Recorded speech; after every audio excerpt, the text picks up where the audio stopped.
almost everybody comes up with the same kind of questions. So I thought, why not put it into a book? Why not get that out there?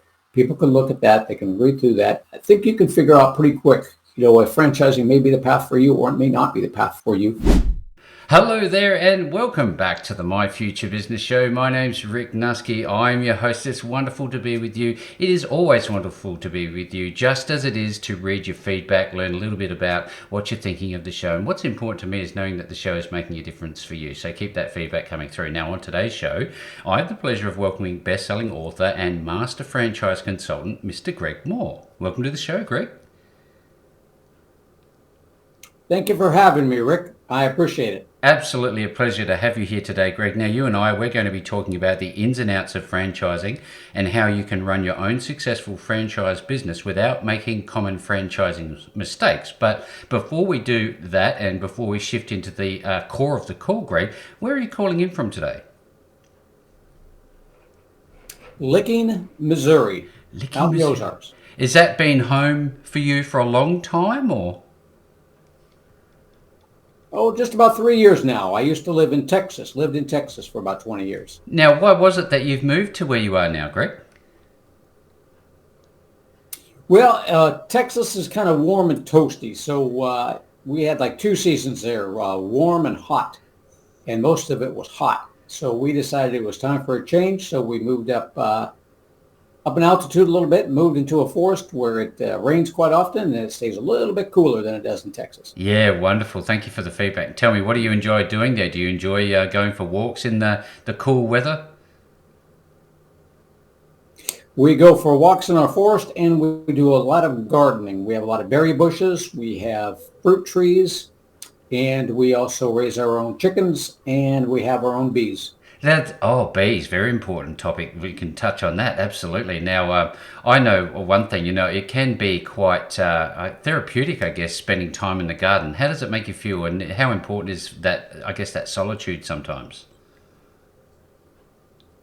Very nice and very relaxing. We like to do a lot of growing of our own food. We like to know where our food comes from as much as possible. So that's why we do a lot of the gardening. Bees for the honey. Berries and fruits because we eat those a lot too. Now, tell me, I've not actually had, honey straight from a hive. What's the difference between a store shelf type processed honey and natural honey that you can access? There's a big difference in flavor. It's very more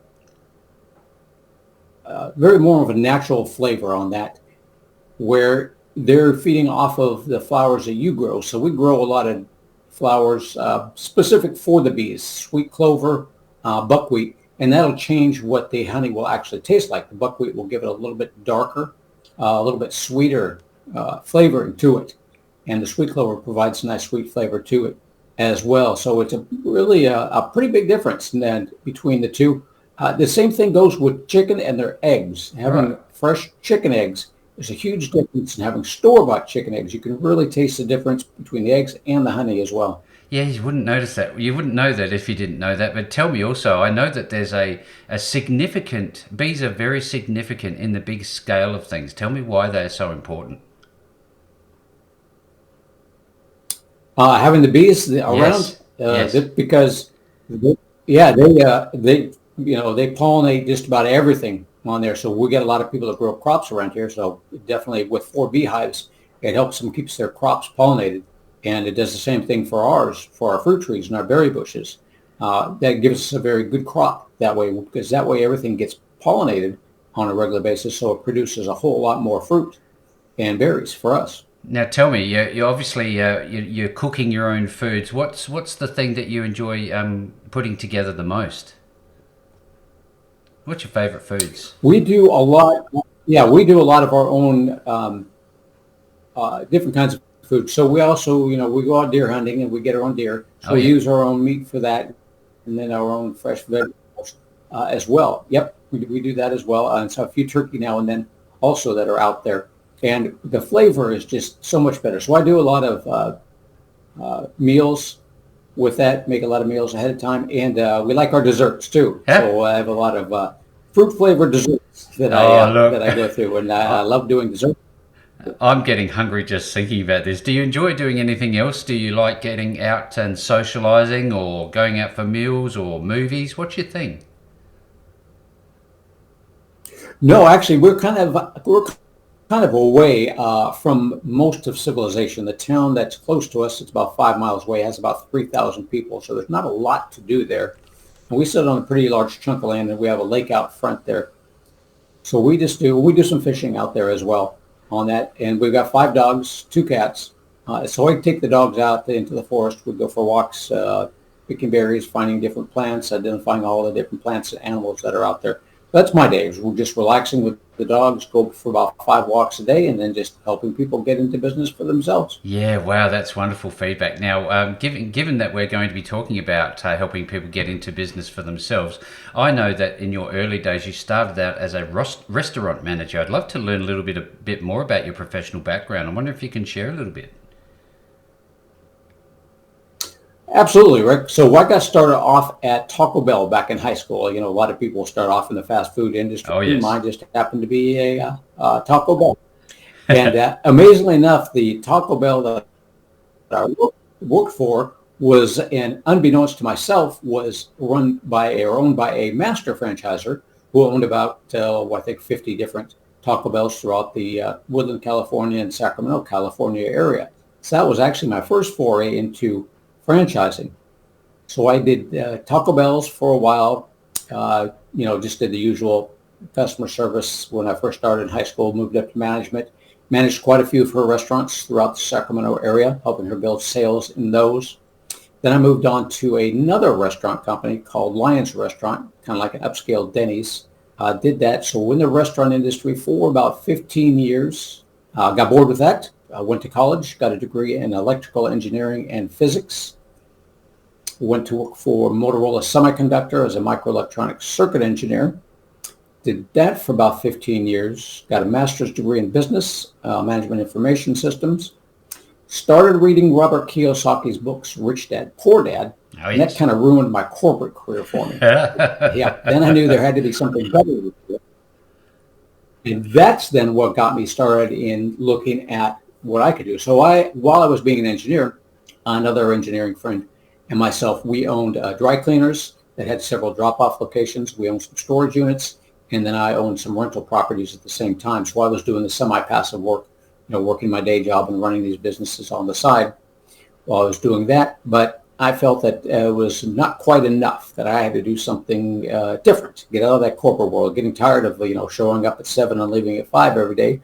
Good job. I enjoyed it thoroughly, but just didn't want to have to get there. And they wanted you at your desk, obviously, all day long. So I just there's got to be something better out there. So I started looking into different things. And that's when I got back into franchising and got my own franchise and ran that for a couple of years.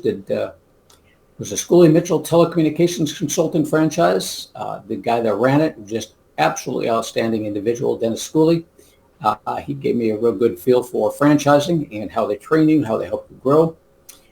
But one thing that I noticed when I got out of my corporate career and was looking for businesses is that I was doing a lot of clicking all over the place, trying to figure out what was best for me. But I ran across a couple of franchise consultants, which I never knew existed. So they told me, and I was getting a lot of phone calls from all sorts of different franchises. And they told me just, put everybody on hold for right now. Let's take a look at, what you're looking to accomplish. Where have you been? Where are you at? Where do you want to be? So they really helped me narrow down the field of franchise and helped me find that Schooley Mitchell franchise. So after I'd run that Schooley Mitchell franchise for a couple of years, I thought, I don't mind doing it. It's kind of nice, being your own boss. But I was driving around a lot talking to business owners. And I liked what the franchise consultants did because they got to work from home. So no more commuting, no more driving. It's okay, the best of both worlds for me. Now you have to do it yourself as a franchise consultant. Yeah. You can get a little bit of help, but it's not something that you can grow like with a lot of the other franchises that you can do semi-passive and you can grow or it's completely passive as well on that. But that was okay with me because I got to work from home out of the comfort of my own home, talk to all sorts of wonderful people all day long, set my own schedule. So I started doing that about 10 years ago and haven't looked back since. Here you are. Yeah, wonderful. This is why I think the My Future Business Show is so different, because you've just told me a story in a matter of minutes about the journey that you're having and where you transitioned from the corporate environment and why that happened for you. I guess, how does that affect one's mindset during that transition between an employee mindset to an entrepreneurial mindset and going out on your own? What changed in you, do you think? A big challenge to get that started off with to begin with. You had to really have some self-discipline on that, depending on which type of business you get into. And mine was in particular where I still work from home with the School of Mitchell franchise, but I had to go out and call upon business owners to help them with the telecommunications needs. So you've really got to set a good schedule for yourself on that. You have to really change the way you're thinking, because normally you just get up in the morning, you show up at the office, you got a list of work to do, you do your work, you go home. Simple as that. More complicated is that, depending on what kind of job you have. But I had to really think about, okay, now how am I going to structure my day? What time am I going to do this? What time am I going to start making phone calls to my clients? When do I start going out and visiting them? What appointments do I need to schedule? Who do I need to follow up with? So a lot of those things that you're doing yourself on that, rather than, when you're in an office, all you're sitting there and people come to you, the boss sends you a list of what to do. It's all right there in front of you. You got to do a lot of structuring yourself and start thinking about, what your day is going to be like, what you want to get accomplished, what your goals are. In your corporate world, the boss gives you goals. Here are our goals. Here are the things that you got to do to help us meet your goals. With your own business, you're doing that yourself. You're coming up with that. Now with a franchise system, you've got a group of people that are helping you with that. So they're going to help you with goals as well. But you're still structuring your day. So I really had to take a step back and think about, what do I need to do on a regular basis, on a daily basis, to build that business up and to build relationships up with people that are in business that are looking for the services that I'm offering. Yeah, great feedback. Thank you, Greg. Now, tell me, there are going to be a lot of people on this show who are entrepreneurs looking to make a change, just as you had. I'm wondering if we can go back to the fundamentals, the foundation. Tell us, what is franchising? So with franchising, there's a couple different ways that you can go. When you go into your get a business for yourself, you can get into a business for yourself. I didn't have the latest, greatest thing in the world. So that's why I went with franchising. Franchising is something where you don't necessarily have the latest, greatest idea, but you want to get into your own business and you don't want to do it on your own. There's good and bad points either way. You go out on your own. You do it all yourself. You collect all the money yourself. It's all yours. You have total control over everything on that, but you're all out there by yourself doing that. You may get a team together to help you out, but you're on your own, getting all the policies, procedures together yourself. With a franchise system, it's already there. It's already in place. So what a franchise is, and what a franchise does for you, is they have a proven method, a proven system already in place. So they've done it before. Now, depending on which franchise you want to get into, they might have done it 100 times before. They may have done it 5 times before. When you're thinking about getting into a franchise system, one of the things to think about is how many franchises do you want them to have. But what you're looking for there is a proven system, proven methods that they have said, this is what I did to go out there, to get the business, to build the business, to bring in those clients, to generate the income that I was looking for. So you just grab that and you go with it. They show you exactly how they did it. They've done it many times before. You have many different franchisees to call upon to find out, how the franchise will help them grow. But that's what a franchise is. You want that franchise to get you to where you want to be 2 to 3 years quicker, at least, than if you were to go out and do it yourself. Yeah, great feedback. Thanks again, Greg. Now, tell me, I'd love to talk about, just for the sake of an example, what are, some good examples of franchises that people might be able to relate to? So one thing that most people think about with franchising is they always, when they're driving around, when you and I driving around, we see all the brick and mortar type franchises. Yeah. You see the different restaurants. You see the McDonald's. You see the Taco Bells. You see the Chick-fil-A's on that. Those are what we call the brick and mortar type franchises out there. So those are going to be the ones that you see, that you know about. You build it and they will come is the general theme on those franchises. Generally speaking, you're looking at a $250,000 on up investment or something like that, because it's kind of a big build out to get the real estate, prime real estate, to get it built out, to get it ready to go, get the grand opening going. On the other end of the spectrum, now there's the service industry franchise. With the service industry franchise, your clients don't necessarily know you exist until they need you. So what you're looking at there is restoration services, electrical services, plumbing, HVAC, remodeling, tutoring, senior care, sign companies, all sorts of different franchises out there that you don't necessarily think about or see on a regular basis because you don't necessarily need them. So you're looking for a great franchise system that will drive people to you when that need arises. So brick and mortar, you can do all sorts of different things. Automotive, massages, fitness franchises, your food franchises. And with service industry, there's also many different things that you can do. Fundraising for schools, kids athletics, tutoring.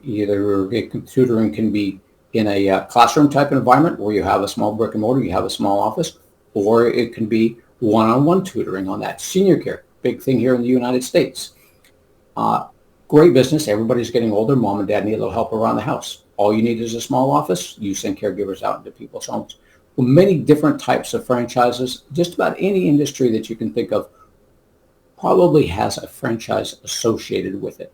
Some sort of franchise. Wow, that's very exciting news. Now, I know that we've got a lot more questions to ask you about, I guess, that part of franchising, but what does it take to become a master franchise consultant? Is there some sort of a certification behind it? What's the process? You get to know many different franchises. So I've been doing it for about 10 years now, and what you want to do is you want to get to know as much as you can about as many different franchises as you can on there. We do have certifications that you can do. If you want to become a certified franchise executive, you can do that. Within the broker organization yourself, there's classes that we take to become certified as well. What you want to know is the nuances of the different franchises. A lot of the things you need to know is not only about the franchises themselves, but what you can and can't tell clients. One of the things your clients are going to do is they come to you, as they come to me as a franchise consultant, they always ask, how much money can I make? Well, here in the United States, the Federal Trade Commission regulates exactly what we can say and what we can't say about the amount of money that you can make. Because a long time ago, they had franchises that were saying, you invest in this franchise, you're going to make $100,000 a year. You're going to make $200,000 a year. And people weren't necessarily doing that.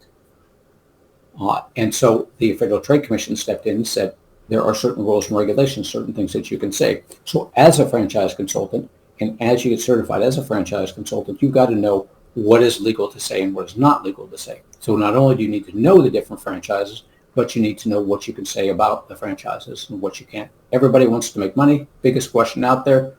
Since we don't have that information as a consultant, we don't gather that information on how much money people can make.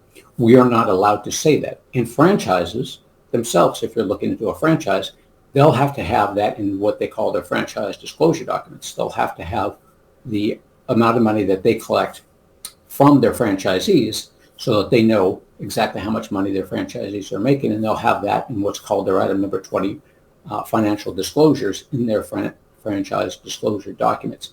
It's the only way they can say something about that. So to become, direct answer to your question, to become certified, you know a lot about many different franchises, get to know them, find out who they're looking for in a potential franchisee. That's what I do on a regular basis. Is who are you looking for? Who's going to be a successful franchisee in your system? And then when you're meeting with your clients, you get to know them, their background, what they bring to the table, and you know what you can say to them and what you cannot say to them. So that keeps you out of legal trouble. Well, there'd be a lot of things that you know about the industry, given that you've got your finger on the pulse. So I guess that's a bit of a takeaway right there, Greg, that because you're so close to the industry, and you obviously have a website that backs all this up, and we'll talk about that in a moment. But I learned from that website and other places about the franchising model that, there are people on the, I guess, working on that side as a consultant that know those numbers and know that there are better performing franchises than others. So that's positive news. But what type of people are coming to you? What type of person makes a great client or a great candidate to own their own franchise, do you think?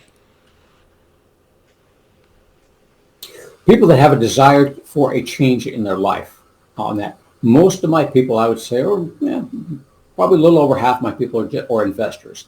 They either have another business or they have a corporate job and they don't necessarily want to leave it or not ready to leave it right away.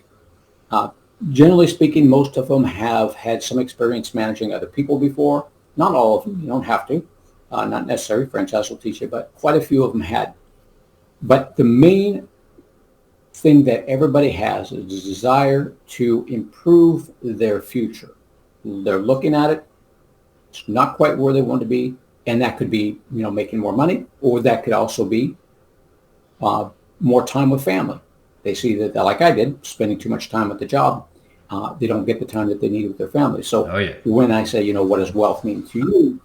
It's, not only money, but it's time. How much time do I have left that I can spend with my family? My kids are getting to that age where I need to go to all their activities, but with a 9-to-5 job, that makes it almost impossible to see them and go out there on a regular basis on that. So most of the people have a desire for a change, to do something a little bit different in their life. They come to me, they're looking to get into a franchise. Not all of them actually get into a franchise. Some of them realize along the way that franchising is not right for them. That's one of the things we do. Is franchising right for you? If it is, let's see which franchise is right for you. Yeah, great feedback. Thanks again, Greg. Now, in terms of licensing, what sort of licensing is involved, and how is that side of it taken care of? Franchise will take care of everything that has to do with licensing for my clients. That's just going to depend greatly on what type of franchise that you get into. So in the United States, if you are looking at something that maybe is construction related, you may need a contractor's license depending on which state you're in. Some states require it, some states don't. Senior care, you may need some licensing for to do the senior care. New York is a tough one to get into it because they don't issue licenses for senior care on a regular basis. Franchise is going to know all that, and they're going to walk you through that process. You're never going to have to wonder what's next in the way of licensing. What licenses do I need? What insurances do I need? Franchise has done it before. That's where that proven model comes in. So what's the difference between a franchisor and a franchisee, Greg? Well, franchisor is going to be the one that owns that franchise, the one that's running that franchise. They're the ones that came up with the great idea to begin with. The franchisee then is the person that is investing into that franchise system itself. The franchisee is the one who's running the individual unit franchises, where the franchisor runs the entire franchise. Now, I know that there are some things, some tricks for young players, some pitfalls for those who are inexperienced. What are some of the common mistakes that you help, clients avoid when looking at franchises? So, understanding the business and the industry. So, a lot of times people will come and they'll be looking for maybe the latest, greatest thing on there, but they not necessarily understand, what the industry is that they're looking at. So, always understand the industry, always understand the business. You'll get to know it. We'll go through it as we're looking at different franchises. One of the things I'll ask you is the different kinds of industries that you like and the different kind of industries that you don't like. Also, not enough capital. Got to make sure you have enough capital for it on there for what you're looking at. So we take a look at, what is your net worth? What kind of liquid cash do you have? So that I can come back with franchises where you do have the capital for it, where you're not going to run out of money. Franchise is not going to allow you to invest in a franchise system where you don't have the money to invest in it. They do not want you to fail on that. So they'll have certain criteria for the amount of net worth and liquid capital you have. And again, don't let anything, just because it's in fashion, just because it's hot right now, don't let it cloud your judgment on that. Also, don't think you're going to be rich in a year or two. Generally speaking, you're probably not on that one. It is going to take a little bit of work. It is going to take some effort on your part. Now, we do have some completely passive franchises, 4 or 5 of those where the franchise runs the business for you. You're still not going to be rich in a year or two, but you don't necessarily need to put in a huge amount of time on that. But there are good franchises. There's many franchises where you can make a great deal of money out there, more than you would in your corporate job on that. But it just takes a little bit of time to build these things up. And you'll find out as you talk to franchisees who are running the business, you'll talk to many of them, find out exactly how long it's going to take, make sure it fits your criteria. Also, never dismiss funding. A lot of my investors like to use other people's money. Yep. Does the investment service the debt? It's a big thing on there. So look into funding. Make sure that the amount of money that you got coming in is going to service that debt and bring you back some money as well. And as I hit on earlier, speaking to existing franchisees, you always want to speak to existing franchisees before you invest in the franchise. As many as it takes for you to get a good feel for that business itself. You'll verify and validate everything that the franchisor told you. And one of the most important things is you're going to be making friends along the way. So not only is that franchisor going to help you grow, those franchisees are going to be your friends. Everybody has a protected territory for the most part. 90% of the franchises are like that, where no other franchisee can come into your territory. So you're never competing with your other franchisee partners. You are all working together to build the reputation of that brand. And lastly is make use of free experts out there. Find other people that are experts in it. Here in the United States, we have what we call the SCORE chapter, SCORE, made up of retired business people. So those are great people to talk to who have been in business before for themselves, and to get some feedback from them. Chamber of Commerce, also a good way to get some feedback on them. Always make use of your free experts whenever you can. So that's great feedback. Now, what's a master and area developer role? Is that what you've just touched on? Like there's a certain area allocated to a franchisee and nobody else can touch that area? Is that what that's about? Sort of, Rick. What it is that there are basically three different types of a franchise that you can get into. Generally speaking, a franchisee will pick up what they call one unit or one territory. Great way to start. What I recommend for most people is unless they've had some experience. So one territory, that's yours. Let's take senior care, for instance. You'll get a territory size of about 30,000 seniors. Geographically speaking, that may change depending on the population density in your area on that. So you pick up one, you've got that one territory, 30,000. Now, you really love the franchise. You've gone through the system, you've talked to everybody, everything works out. You say, this is the greatest thing since sliced bread. I want to pick up all of my state on there. And I want to open up all the franchises in my state. I want to have complete control over my state. So then you go in as an area developer. You may have 10 territories in that state on there. So you have 300,000 seniors that can be divided up into 10 territories. And you open up an office maybe in each one of those different territories as you grow. So you may start off with maybe a restaurant. You may start off with one restaurant in one area. The next year you'll build two restaurants in two areas. Next restaurant, the next year you may do 3 or 4 on that. So you'll have a development plan as an area developer to start developing out that state or whatever size area developer territory you choose. Right. You spend your money on each territory and building out each territory and building whatever it takes to build in that territory to bring in those clients. Now, as a master developer, you may say, I want to take over the entire state of mine. What you'll do then with a master one is that you buy rights to that entire state. And generally speaking, as an area developer or a master franchisor, they're going to give you a discount on the franchise fee for the more territories you buy. Well, as a master franchisor, it's going to be similar to area developer. You purchase rights to the whole state. But now what you do is you're the right-hand person of that franchisor. What you're going to do is you're going to build out one pilot unit. That's going to be your training unit. Then what you're going to do is you're going to sell off those other territories that you have to people. You're going to be doing that rather than the franchisor doing that. So you're selling those territories. Now you get half that. This is just an example. You'll get half of or more than that of your franchise feedback. And so let's say you spent $10,000 per territory extra on each one of those masters. And you can now sell them for $20,000 each one of those territories. So you make $10,000 on the franchise fee on each territory that you sell. You are going to train that person in your pilot area. You're going to be overseeing that person. So you're the right-hand person of the franchisor by helping them find franchisees for the area that you purchased and train them. So you'll make money on the franchise fee. You generally also get around 50% of the royalties. So the franchisor charges 6% royalties on that. Now you get 3% and the franchisor gets 3%.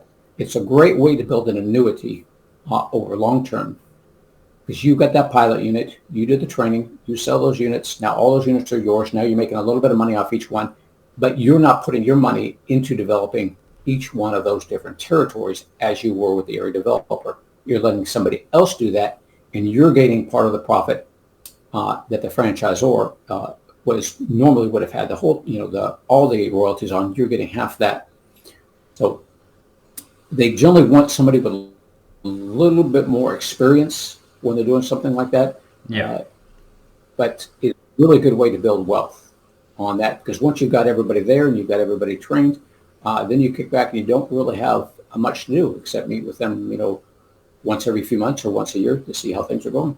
What I love about this, Greg, is that there, like you said earlier, there are a network of supports, network of people that learn about the process, and there are obviously well-established systems behind established businesses. I wonder, Greg, what's the typical, I guess, license duration? Is it many years, or how does that side of it work? Generally speaking, you sign an agreement for about 10 years Right. for your franchise agreement. That does not necessarily mean you have to stay with that franchise for 10 years. At any point in time, you can decide to sell a franchise. But direct answer to your question, 10 years is generally the license term for that. Do you need business experience? Do you need to have your own degree? Do you need to come in with any formal sort of, know-how? That will depend on the franchise itself. Generally speaking, no, you do not. I can find you a franchise no matter what your experience level is. On that, franchisors will teach you. They're looking for people who are enthusiastic about their brand, and they will have certain criteria for your background on that. But no, you do not have to have business experience. Now, I know that there's a lot that we could talk about, and I think we need to point people to your website at the end of the call. But I know you went ahead and you wrote a best-selling book called Real Freedom. Tell us about Real Freedom. So that's a step-by-step process of what I take people through to find franchises that are a good fit for them. We went through the 7 mistakes you and I talked about, Rick, just a few minutes ago. Yep. I walked them through that as well. With that, that's kind of like a self-help book. You could actually go through that book. It's got some real-world examples of how I helped other people find their franchises for them. So that'll take you through the step-by-step process of, what to look for in a franchise, how to read the franchise disclosure document, what is negotiable in the agreement, what's not negotiable in the agreement, what to look for, what questions to ask on the franchisees. It's really good for people to get familiar with my process, what I look for, and to get familiar with franchising itself on there. Pretty easy read. So pick it up or send me your address and I'll send you a copy. I bet you it's a great conversation starter. Tell us a little bit about, how that comes about. Can people contact you from inside the book and sort of links and phone numbers inside of it, or what would they find? Yeah, they'll find a link to my website there. So that's probably the easiest way. I don't know necessarily how to put my phone number in there, although it doesn't matter. You can call me up anytime you want.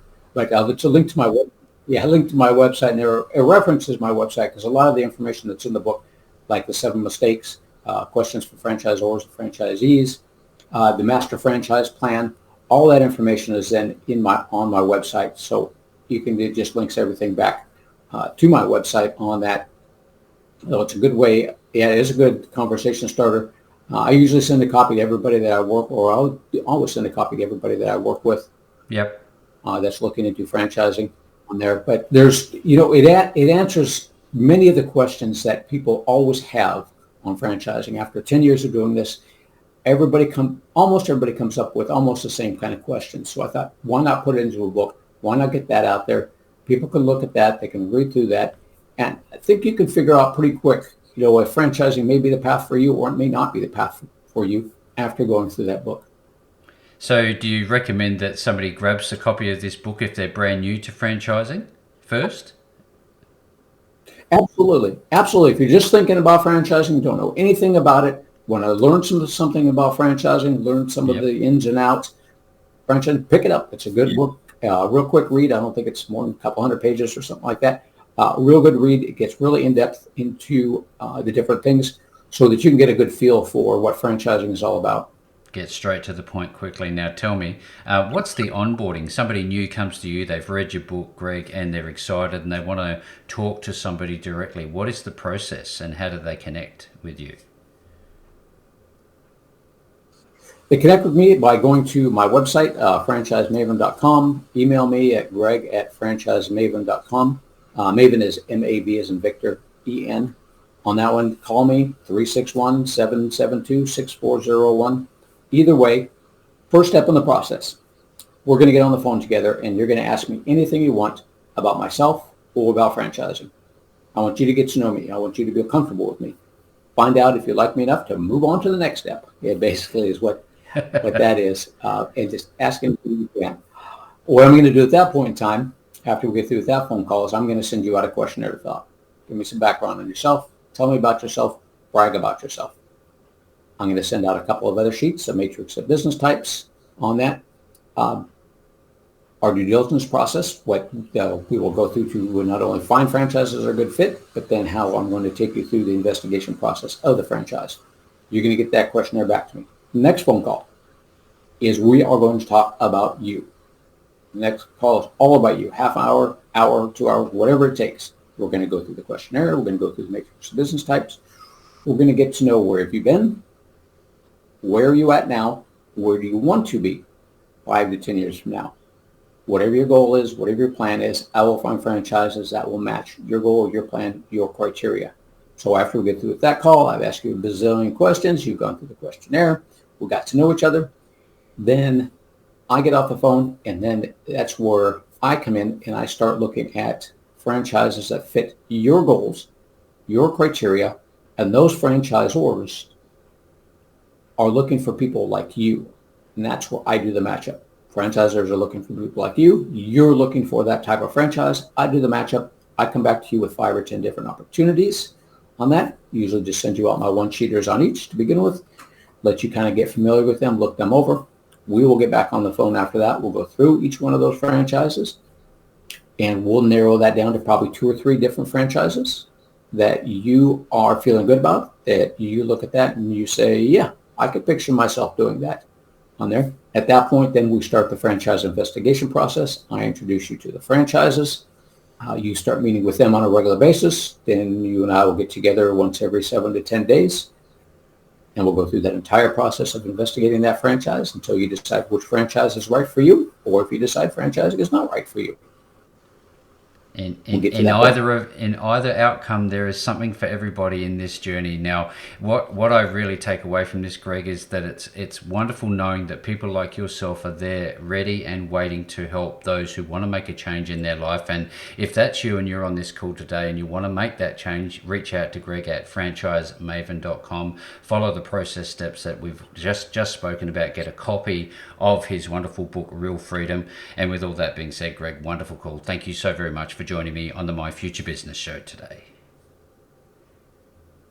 Thank you for having me, Rick. I appreciate it.